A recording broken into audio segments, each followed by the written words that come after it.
Değerli dostlar, hörmətli izləyicilər, sizlər üçün bir dənə tərtəmiz bağ evi tapılır. Torpağın qiymətinə, evi saymasaq həqiqətən torpağın qiymətinə. 10 sotda, 3 otaq, ideal bir dənə bağ evi.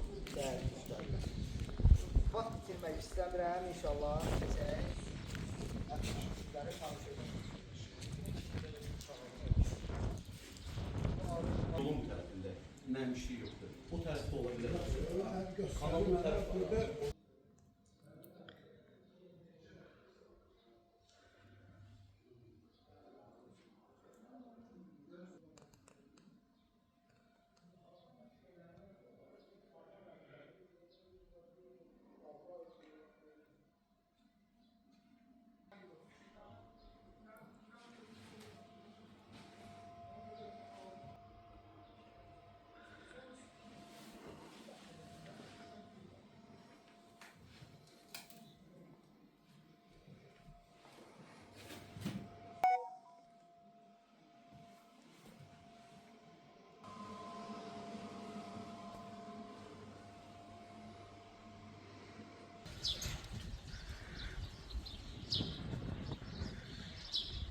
Ya